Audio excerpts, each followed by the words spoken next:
In this session, we would see how Greek grammar works. To start with, we will start with the vowels of the Greek grammar. Now we know that even English has 5 vowels in it, namely A, E, I, O and U. But in Greek, we have 7 listed vowels. How that is possible? Let me first read you the vowels in Greek. The 7 vowels in Greek are alpha, epsilon, eta, iota, omicron, omega, and upsilon. Now, if you notice that there are 2 E vowels in Greek, that is epsilon and eta, and 2 O vowels in Greek, that is omicron and omega, which makes together 7 vowels of the Greek grammar.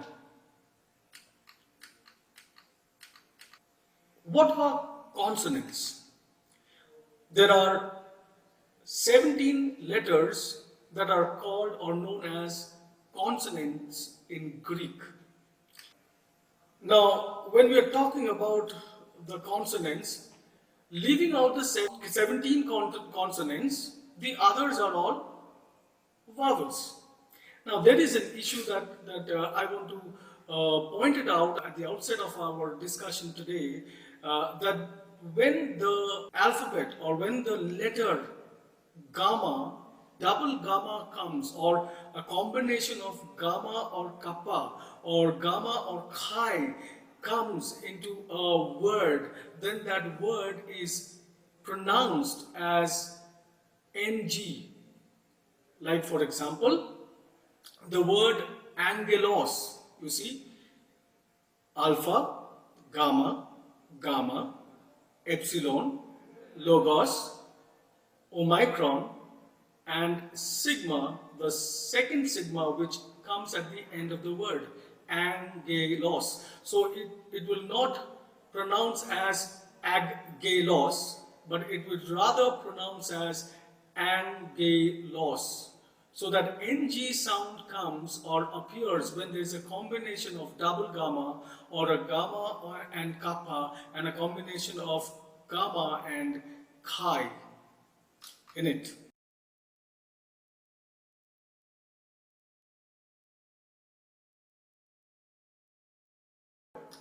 Now, I want to talk about a little bit about the consonants. What are consonants? A consonant is a speech sound that is not a vowel. It is also referred to letters of the alphabet that represent those sounds like Z, B, T, G, and H are all consonants. Consonants are all the non-vowel sounds, or their corresponding letters are A, E, I, O, and U. When a consonant is combined with a vowel, it forms a syllable. What is a syllable? A syllable is a unit of organization for a sequence of speech. It is typically made up of a syllable nucleus, most often known as a vowel, with optional initial and final margins, typically consonants. Syllables are often considered the phonological building blocks of a word. So we find that every word would have a combination of a vowel and consonants.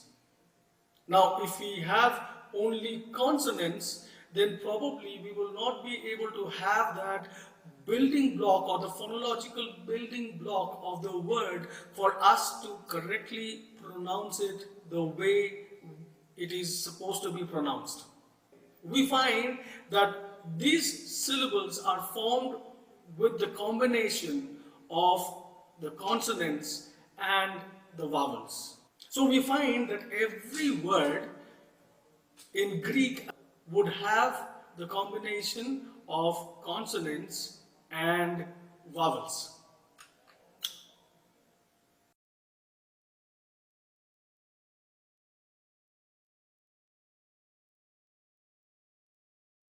Now let me talk about something very important in Greek grammar, which we usually call or known as the diphthongs. The diphthongs are of major importance in Greek grammar. What are these diphthongs? There are also other sounds created by the combinations of the vowels. There are 8 such combinations which are called diphthongs in Greek for our Greek context. What are these 8 sounds or 8 combinations that we have? The first one is the combination of alpha and iota, which sounds as I, or when we speak of the word high, the same I. No? So the combination of alpha and iota is pronounced as I. The combination of the second combination, which is a combination of the epsilon and iota, is just like the word day or a. A. Epsilon and iota, we pronounce it as A. The third one is a combination of the omicron and iota, which we pronounce it like oil or oil. Oil. So, alpha and iota, I, epsilon and iota, A, omicron and iota, oi. The fourth combination is alpha and upsilon, and we just the way we pronounce as cow or ow is the pronunciation of alpha and upsilon. The fifth one is the combination of omicron and upsilon. It's just a pronunciation just like double O in English, oo or two. The sixth one is the combination between epsilon and upsilon. And how do we pronounce it? U. U. Just the word Y-O-U, U. We pronounce it as U. The seventh one being the combination of eta and upsilon. Now notice this. Epsilon and upsilon is pronounced as U, and eta and upsilon is pronounced as eu. Eu. And last but not the least, we have the combination of upsilon and iota, which we just pronounce the way we pronounce as we. We. Okay, so we have this pronunciation alpha and iota as I, epsilon and iota as A, just as the word day, omicron and iota as oi, just as the word oil is, alpha and upsilon as ow or the word cow, omicron and upsilon as oo, just as double oo or two, epsilon and upsilon as u or y-o-u-u, eta and upsilon as eu, eu, and upsilon and iota as we. Now, these 8 combinations of diphthongs are going to be very, very crucial for your learning, because in every Greek word, every vocabulary, every verb and every noun, you will find a combination of these diphthongs in it. And I want you to identify those diphthongs as you begin to learn those Greek vocabularies. And the more sooner you are able to pronounce these diphthongs, like I, a, oi, ow, oo, you, ew, we, the more sooner you are able to pronounce, you learn to pronounce these diphthongs, these 8 combinations, the sooner you will be able to read at least the vocabularies or the words, the vocabulary list perfectly. Okay?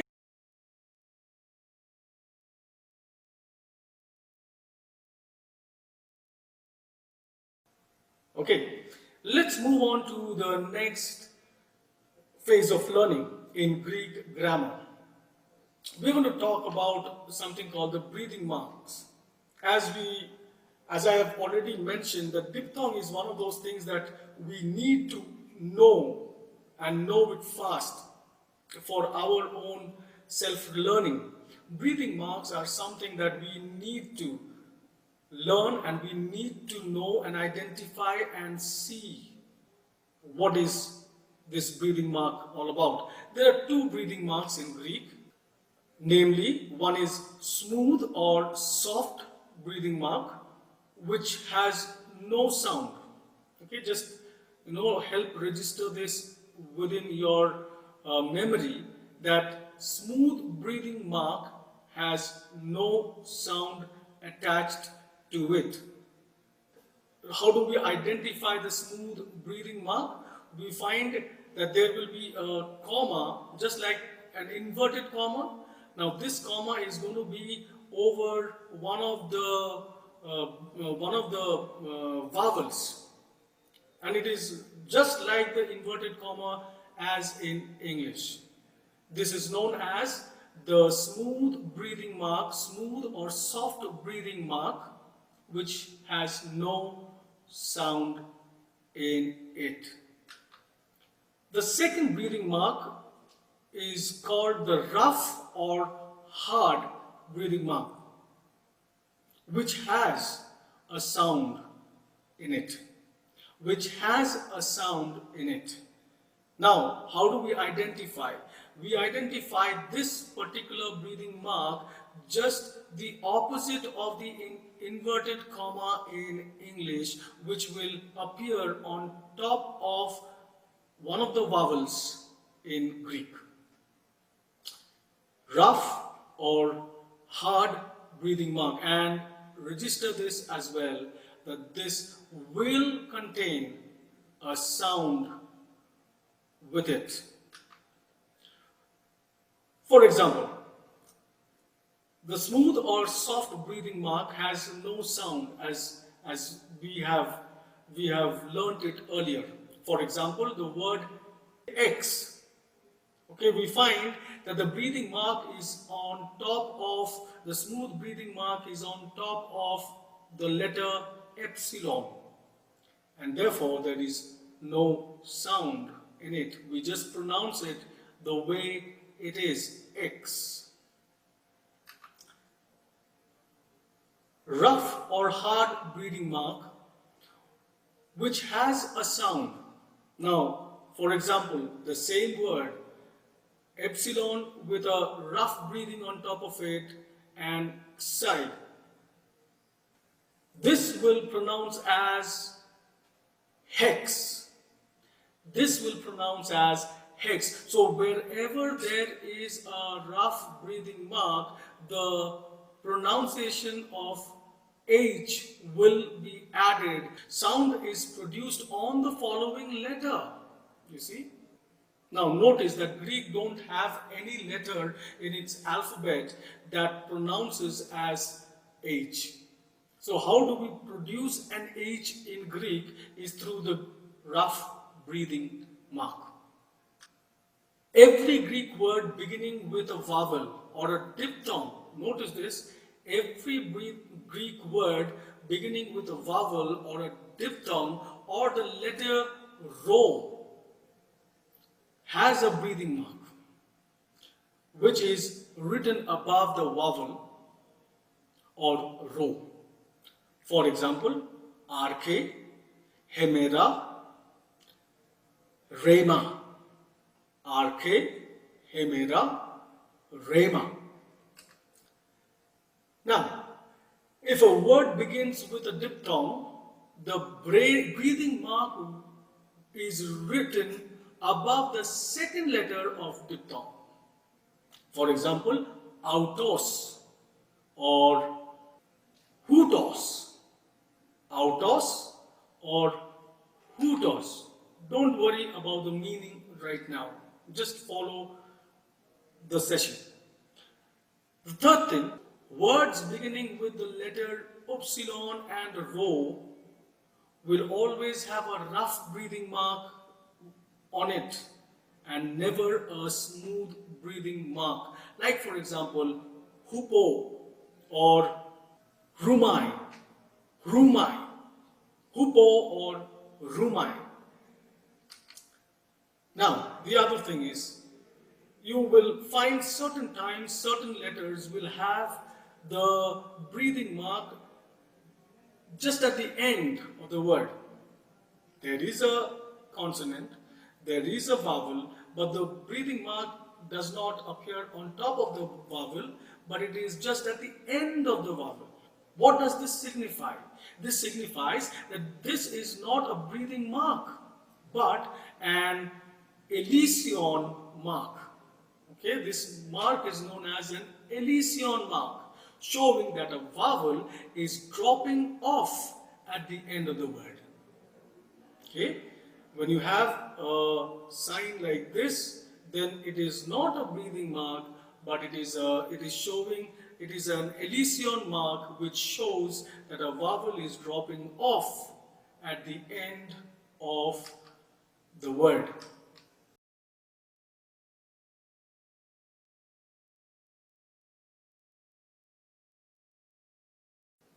Let me talk to you about another factor which is known as the Iota subscript. What is an Iota subscript? Sometimes you will find that the letter Iota is written beneath the vowels. For example, it appears under 3 vowels in Greek, namely alpha, eta, and omega. This is called the Iota subscript, and subscript means written beneath.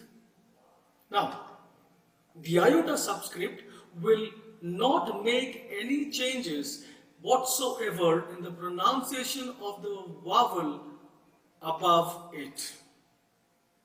I repeat, the Iota subscript will not make any changes in the pronunciation of the vowel above it.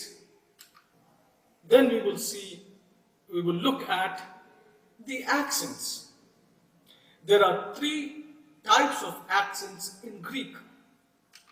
First, the acute accent, and you notice the sign there in between the brackets. The first is the acute accent. Second is the grave accent. And third is the circumflex accent. So there are 3 accents in Greek: acute, grave, circumflex. And with this, we conclude our Greek grammar.